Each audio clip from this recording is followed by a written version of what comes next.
સુરતમાં કટ્ટરથી ડ્રમ કાપતા અંદરથી યુવતીનો મૃતદેહ નીકળ્યો. પછી જે મળ્યું એ જોઈને પોલીસ પણ ધ્રુજી ગઈ.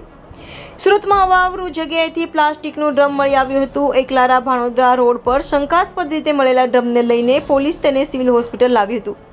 જેને કાપતા અંદરથી યુવતીનો મૃતદેહ અને કપડાના ડૂચાની સાથે સાથે રેતી સિમેન્ટ પણ નીકળ્યા હતા.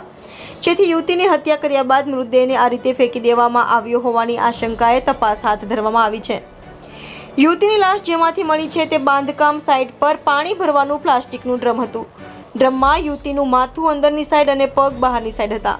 ડ્રમમાં લાશ ઉપરાંત કપડાના ડૂચા, રેતી, સિમેન્ટ પણ ભરવામાં આવ્યા હતા. યુવતીની હત્યા કરી લાશનો નિકાલ કરવામાં હત્યારીઓએ આચરેલી તરકીબ જોઈ પોલીસ તબીબો વિચારતા થઈ ગયા હતા. મોડી રાત્રે ઉચ્ચ પોલીસ અધિકારીઓ સિવિલ હોસ્પિટલ દોડી ગયા હતા. ભેસ્તાન પોલીસે હત્યાનો ગુનો નોંધવાની સાથે જ્યાંથી ડેડ બોડી મળી છે તે વિસ્તારમાં સીસીટીવી ફૂટેજ મેળવવા દોડધામ કરી છે.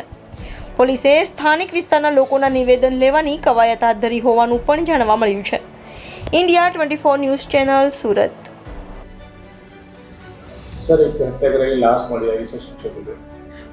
ભેસ્તાન પોલીસ સ્ટેશનમાં એક ક્રિમિનલ કેસ દાખલ થયેલો છે અનડિટેક્ટ મર્ડરનો, BNSની કલમ 103(1) અને 238 મુજબનો.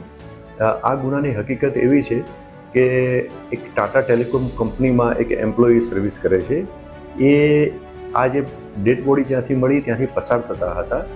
બનાવની જે જગ્યા જે છે એ ભેસ્તાન પોલીસ સ્ટેશનની હદમાં ભાણોદરા ગામની સીમમાં અને સચિન પોલીસ સચિનથી તે ડિંડોલી તરફ જતા રોડ ઉપર આ જગ્યા આવેલી છે.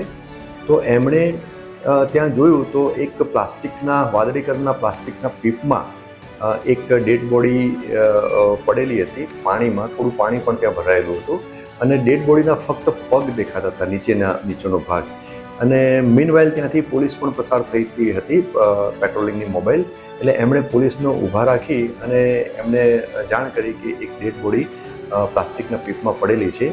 એટલે આ બાબતે પછી પોલીસ સ્ટેશનમાં સ્થાનિક પોલીસ સ્ટેશનના અધિકારીઓ ત્યાં આવ્યા અને પ્રાથમિક તપાસ કરી અને એ જે ડેડ બોડી સહિત પ્લાસ્ટિકનું જે પીપ જે છે વાદળી કલરનું એને બહાર કાઢ્યું. તો જોવામાં આવ્યું કે ડેડ બોડી ઊંધી પ્લાસ્ટિકના પીપમાં નાખવામાં આવેલી અને એમાં સિમેન્ટ કોન્ક્રીટનો માલ પણ ભરવામાં આવેલો. એટલે ટૂંકમાં ડેડ બોડી નીકળી શકે એવી પોઝિશનમાં હતી નહીં. એટલે એમને એમ હાલતમાં પ્લાસ્ટિકના પીપ સહિત ડેડ બોડી નવી સિવિલ હોસ્પિટલમાં લઈ જવામાં આવી. ત્યાંથી ઇલેક્ટ્રિક કટરથી નવી સિવિલ હોસ્પિટલમાં ડેડ બોડીને અલગ કરવામાં આવી.